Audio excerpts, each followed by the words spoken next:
Bismillahirrahmanirrahim. Assalamualaikum warahmatullahi wabarakatuh. Baik, yang pertama saya Nurul Ashari sebagai pemateri pertama.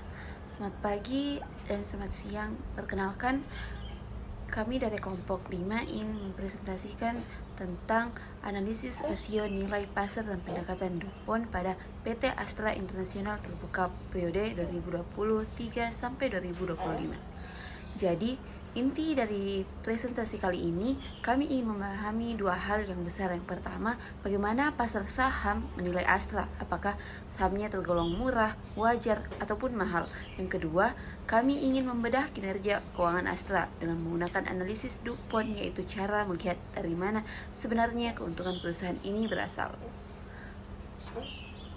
Secara garis besar, kami akan membahas 5 rasio nilai pasar, analisis DuPont dengan 3 komponen, dan 3 tren selama 3 tahun terakhir.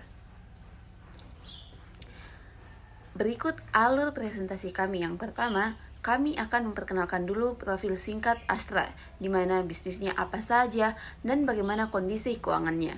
Yang kedua, kami menjelaskan bagaimana dan rumus dari masing-masing rasio nilai pasar. Yang ketiga, kami tunjukkan hasil hitungannya untuk Astra selama 3 tahun. Setelah itu, di bagian keempat kami masuk ke analisis DuPont, yaitu memecah ROE dan return ekuitas jadi 3 bagian. Yang kelima, kami akan menghitung angka DuPont-nya untuk Astra. Dan terakhir, kami akan tutup dengan kesimpulan serta rekomendasi untuk investor.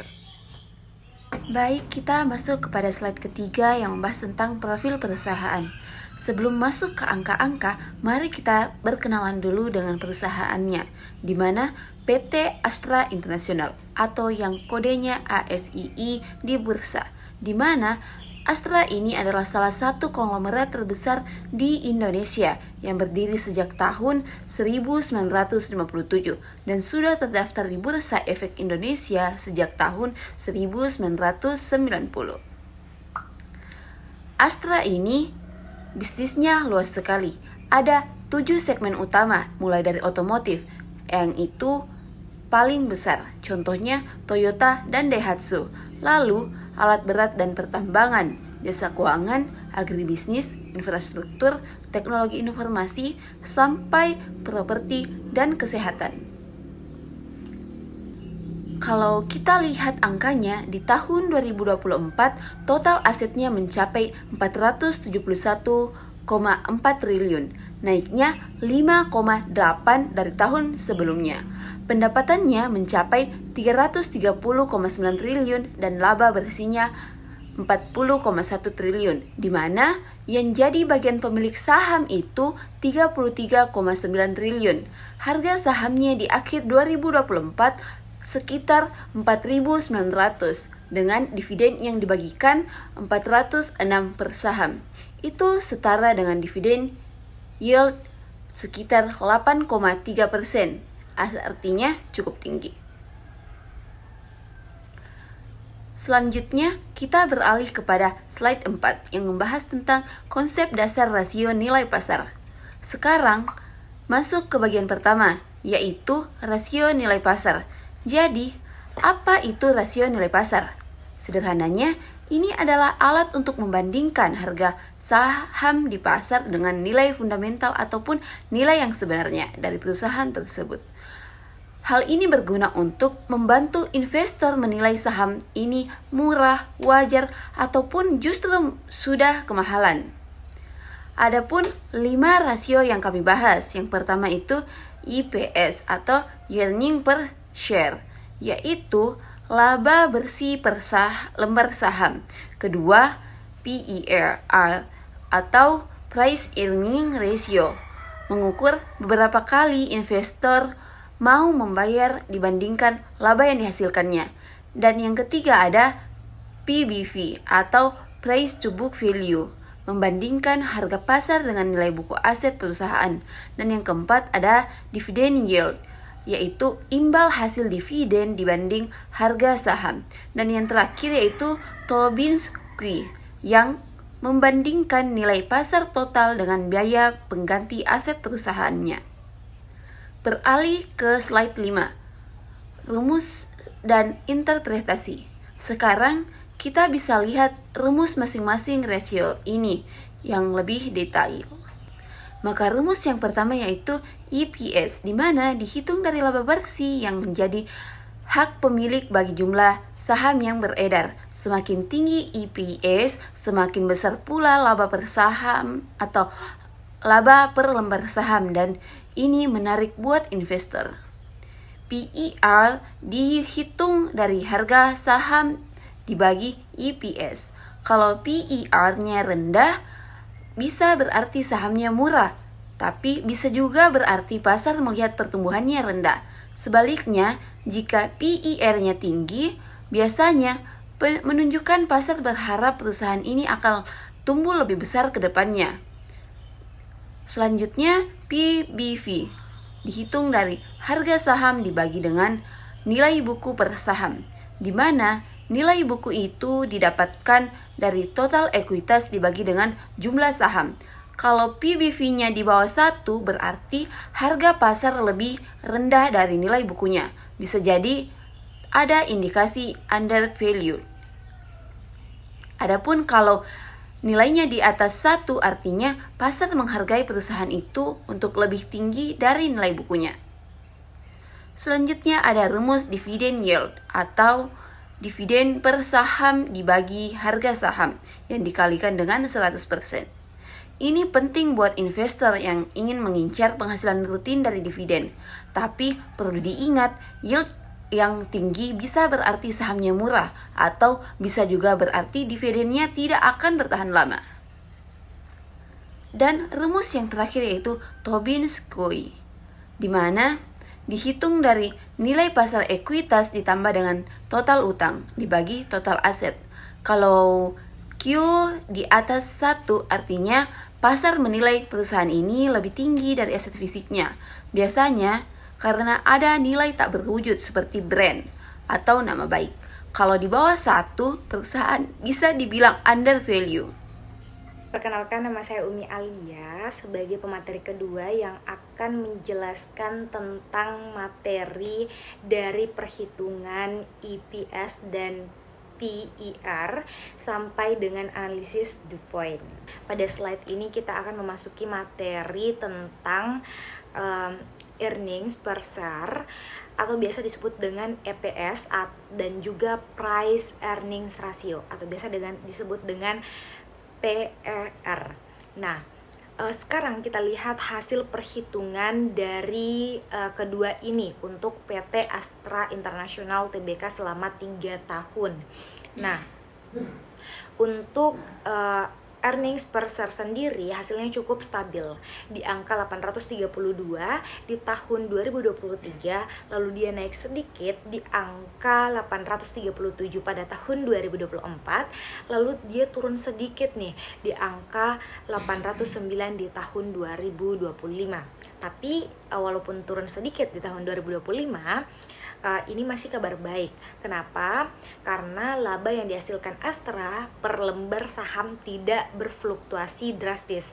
Dalam artian konsisten di kisaran 800 sampai dengan 840. Ini mencerminkan perusahaan yang profitabilitasnya ini terjaga meski ekonomi naik turun.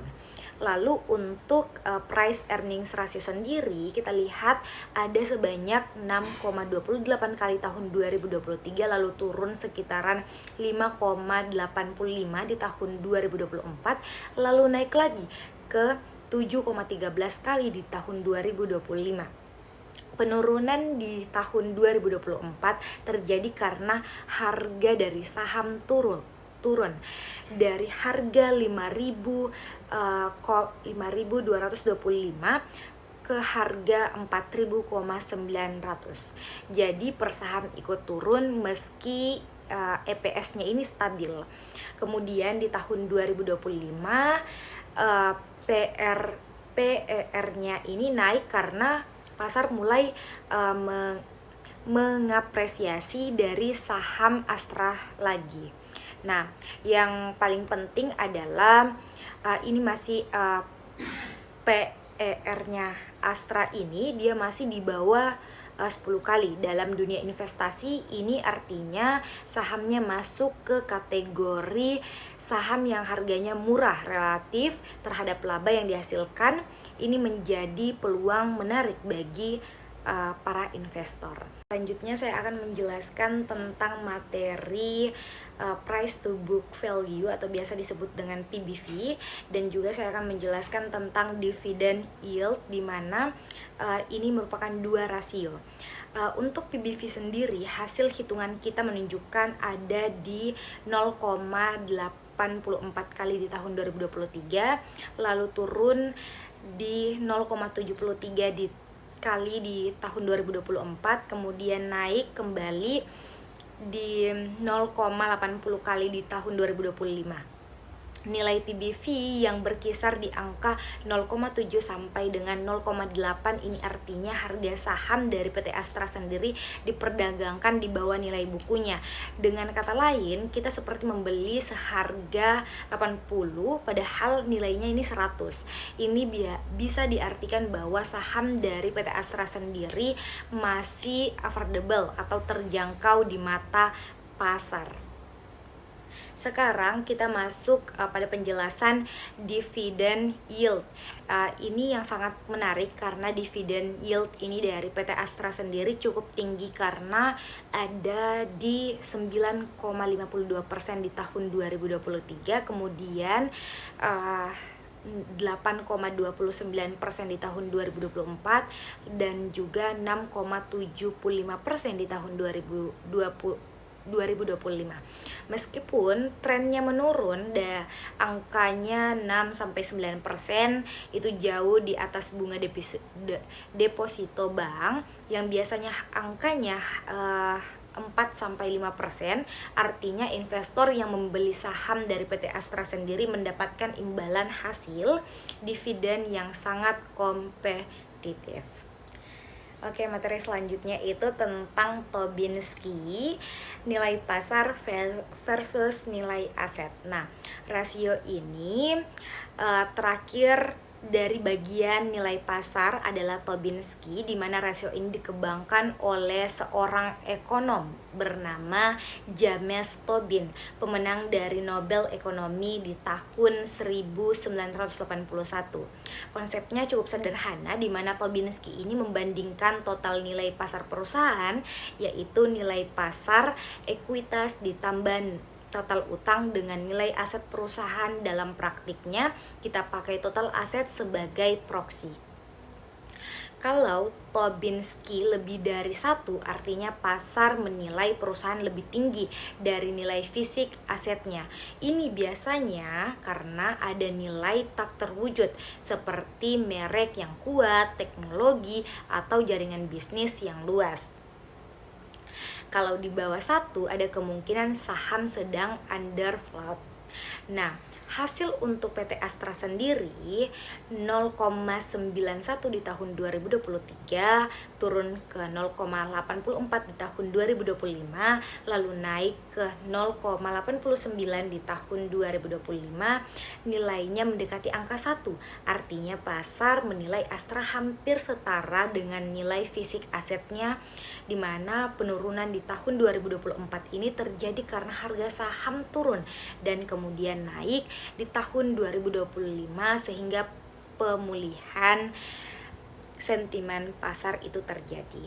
Nah, nilai Tobinski ini mendekati angka 1 dan konsisten juga mengkonfirmasi bahwa pasar mengakui bahwa Astra seperti merek Toyota, Daihatsu, jaringan distribusi yang luas, dan juga profitabilitas bisnis yang beragam.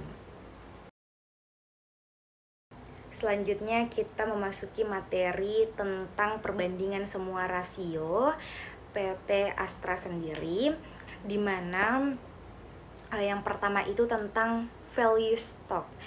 Dengan PER ini hanya 7,13 kali dan BVB-nya 0,80 kali, Astra jelas masuk kategori saham yang masih murah secara valuasi, di mana investor juga bisa mendapatkan laba dan aset yang besar dengan harga yang relatif terjangkau. Kedua, tentang income stock, di mana dividend yield sebesar 6,75%, jauh melampaui rata-rata bunga deposito buat investor yang ingin penghasilan pasif yang stabil.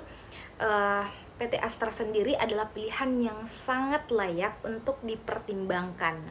Lalu ketiga, kinerja konsisten atau EPC, di mana yang stabil di kisaran 800 sampai dengan 900 per saham membuktikan bahwa profitabilitas dari Astra tidak mudah goyah meski kondisi ekonomi berfluktuasi.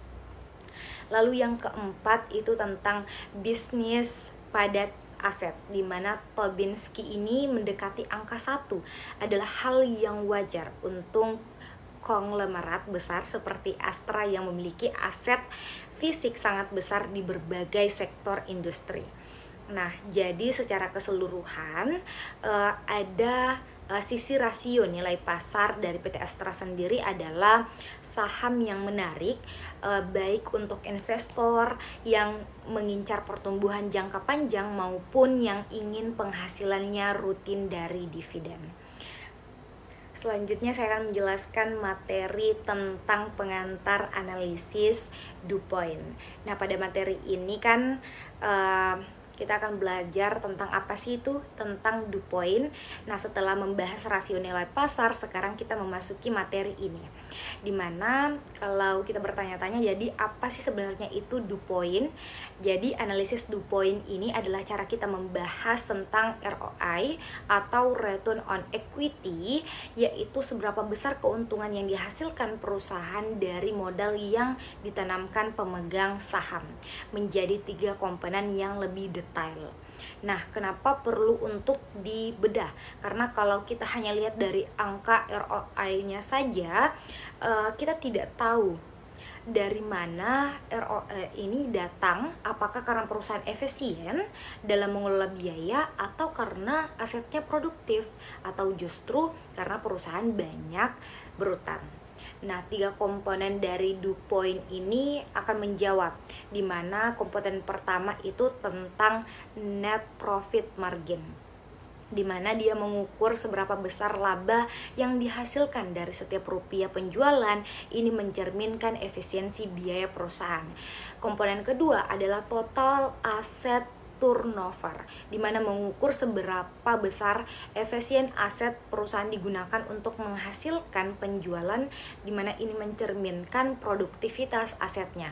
Lalu komponen ketiga adalah equity multiplier, di mana mengukur sebagian besar penggunaan utang atau leverage dalam struktur modal perusahaan. Nah, ketiga komponen ini ketika dikalikan akan menghasilkan ROI. Jadi dengan DuPont kita bisa tahu persis bahwa ROI ini yang tinggi itu datang dari mana. Apakah dia efisien, yang baik, atau karena utang yang besar. Baik, teman saya sebelumnya sudah menjelaskan mengenai analisis DuPont. Selanjutnya saya akan membahas PPT selanjutnya, yaitu konsep dan rumus ROI. Nah, perlu kita ketahui ROI adalah Return on Equity, di mana rumusnya itu adalah net profit margin dikali total aset dikali equity, atau dalam bentuk panjangnya itu ada 3 ROE. Nah, yang pertama ada net profit margin, itu laba bersih dibagi revenue. Terus yang kedua adalah total asset turnover, revenue dibagi total aset. Terus yang ketiga adalah equity multiplier atau total aset dibagi dengan total ekuitas. Nah, komponen pertama yang saya bagi 3. Yang pertama net profit margin. Apa sih net profit margin tersebut? Nah, ibaratnya setiap 100 yang diterima oleh Astra sebagai pendapatan, beberapa ada yang tersisa sebagai laba bersih setelah semua biaya yang telah dibayarkan. Nah, bayangkan jika sebuah toko mempunyai omset 100 juta. Nah, setelah bayar gaji karyawan, sewa toko, listrik, pajak, dan semua biaya lainnya, ternyata sisa untungnya adalah 10 juta. Maka profit margin di toko kamu adalah 10%. Nah, rumusnya yang seperti saya sebutkan tadi, laba bersih dibagi revenue dikali 100%, maaf. Nah, di mana mengukur berapa persen dari total penjualan ini menjadi laba bersih, seperti yang saya jelaskan sebelumnya. Terus yang kedua adalah total asset turnover. Nah, apa sih total asset turnover ini? Nah, di mana kita melihat seberapa keras aset-aset dalam perusahaan Astra ini bekerja untuk menghasilkan pendapatan, di mana mengukur berapa kali total aset yang mampu dihasilkan oleh penjualan aset dalam 1 tahun itu akan mencerminkan efisiensi penggunaan. Komponen ketiga yaitu equity multiplier. Nah, apa sih equity multiplier tersebut?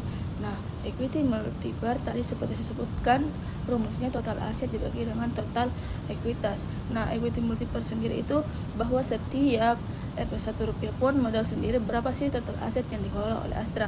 Nah, ini adalah ukuran leverage, di mana seberapa banyak sih perusahaan Astra ini menggunakan utang dalam mendanai asetnya. Semakin tinggi equity multiplier, maka semakin banyak utang yang dipakai. Artinya, mengukur berapa kali total aset dibandingkan dengan ekuitas akan mencerminkan tingkat leverage atau penggunaan utang suatu perusahaan.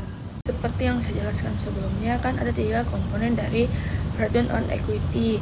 Nah, yang pertama itu net profit margin. Seperti yang saya jelaskan tadi, untuk rumusnya itu kita menggunakan laba bersih dibagi revenue atau pendapatan bersih dikali 100%. Nah, kita ketahui bahwa tahun 2023 laba bersihnya itu 33,708 bagi 316,565 dikali 100%. Nah, hasilnya itu 10,65%. Artinya dari 316,5 triliun pendapatan dan 33,7 triliun ini menjadi laba bersih. Nah, 282,8 triliun ini sisanya habis untuk harga pokok penjualan, baik dari biaya produksi, bahan baku, dan DLL, di mana beban penjualan dan administrasi ataupun beban bunga pinjaman atau beban pajak dan bagian laba untuk pemegang saham. Saya jelaskan tadi net profit margin untuk 2023, selanjutnya 2024 menggunakan rumus yang sama, di mana 33,901 dibagi dengan 33,920 dikali 100%, maka hasilnya juga 10,24%. Dan untuk tahun 2025 sama juga laba bersih dibagi revenue, di mana 32,769 dibagi dengan 323,392 menghasilkan 10,13%. Selanjutnya untuk total aset turnover atau revenue dibagi dengan total aset, di mana TAT ini menjawab seberapa keras aset-aset dalam perusahaan Astra ini bekerja untuk menghasilkan pendapatan. Nah, seperti rumusnya tadi, revenue dibagi dengan total aset. Nah, kita lihat pada tahun 2023 untuk revenue-nya itu 316,565, kita bagi dengan total aset 445,405. Nah, menghasilkan 0,71 kali. Begitupun dengan 2024 menggunakan rumus yang sama, di mana revenue dibagi total aset. Untuk 2024 revenue-nya itu 330,920 dibagi dengan total aset 471,449. Nah, hasilnya 0,70 kali. Untuk 2025 kita bagi 323,392 dibagi dengan 507,366 menghasilkan 0,64 kali. Nah, selanjutnya pada komponen ketiga yaitu equity multiplier, atau yang seperti saya jelaskan tadi, rumusnya itu total aset dibagi dengan total ekuitas. Nah, kita melihat pada tahun 2023 untuk total asetnya itu 445,405, kita bagi dengan total ekuitas 250,424, maka menghasilkan 1,78. Begitu pula untuk 2024-nya, total aset kita lihat 471,449 dibagi dengan 272,004, di mana menghasilkan 1,73. Terus tahun 2025 juga tetap menggunakan rumus yang sama. Kita melihat total asetnya 507,366 dibagi dengan total ekuitas 290,812, maka menghasilkan 1,74. Nah, itulah untuk dekomposisi ROE untuk PT Astra International Tbk. Perhitungan dari 3 komponen tadi. Yang pertama net profit margin, yang kedua total asset turnover, dan yang ketiga adalah equity multiplier. Baik, kita ke slide selanjutnya, yaitu analisis 3 komponen tersebut dari hasil-hasilnya. Nah, yang komponen pertama itu net profit margin. Nah, Astra ini konsisten di kisaran 10% selama 3 tahun, seperti yang saya sebutkan sebelumnya. Artinya, efisiensi biaya Astra ini sangat terjaga. Penurunannya tipis dari 10,65% ke 10,13% disebabkan oleh mungkin biaya-biaya yang naik lebih cepat dari pendapatan, khususnya di segmen otomotif karena tekanan harga komponen impor ini rupiah melemah, dan segmen alat berat karena kenaikan biaya operasional tambang. Nah, untuk konglomerat besar itu yang mengelola 300 lebih entitas bisnis di berbagai industri yang berbeda-beda dengan mempertahankan net profit margin di atas 10% adalah pencapaian yang sangat baik. Terus untuk komponen yang kedua atau total asset turnover, nah di mana perusahaan Astra ini menurun dari 0,71 kali ke 0,64 kali. Nah, ini adalah komponen yang paling lemah selama 3 tahun dan paling banyak berkontribusi terhadap penurunan return on equity. Kenapa hal tersebut rendah? Karena Astra ini adalah bisnis yang padat aset atau aset heavy, di mana bayangkan berapa harga satu satu pabrik perakitan mobil Toyota, satu tambang batu bara, satu pelabuhan, satu gedung menara, ratusan ribu kendaraan operasional, dan piutang pembiayaan.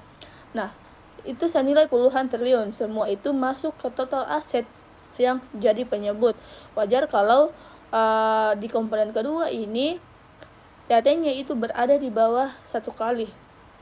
Terus yang ketiga itu adalah equity multiple. Nah, equity multiple ini turun dari 1,78 kali ke 1,73 dan 1,74 kali. Nah, ini sebenarnya adalah kabar baik, di mana penurunan tersebut itu berarti struktur keuangan Astra semakin sehat dan konservatif, di mana ekuitas Astra ini tumbuh lebih cepat dari 250 triliun ke 260 triliun, naik sekitaran 16% dibandingkan dengan total asetnya.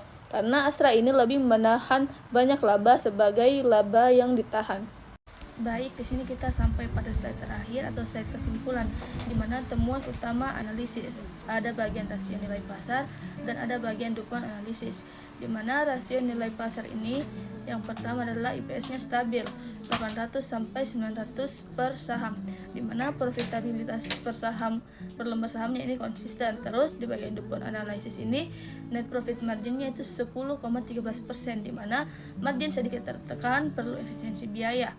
Terus yang ketiga, PER-nya rendah di bagian analisis risiko pasar 7,13 kali, di mana Astra ini adalah value stock dinilai murah oleh pasar. Kembali ke DuPont analisis, di mana total aset turnover-nya ini 0,64 kali, rendah, wajar untuk konglomerat padat aset seperti Astra.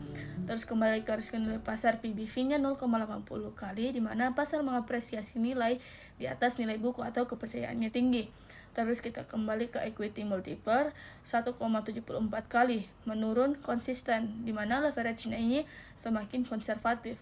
Kemudian dividen yield-nya 6,75%, di mana menarik untuk income investor dalam sifat jangka panjang. Terus selanjutnya ROE DuPont-nya ini 11,27%, return yang kompetitif untuk konglomerat. Tobin Squee-nya itu 0,89 kali, di mana konsisten di atas 1, intangible value diakui pasar, dan ROE-nya didorong oleh leverage moderat tambah margin stabil, bukan efisiensi aset semata. Sekian, terima kasih. Kami dari Kompak 5, perusahaan PT Astra mengucapkan banyak terima kasih. Sekian.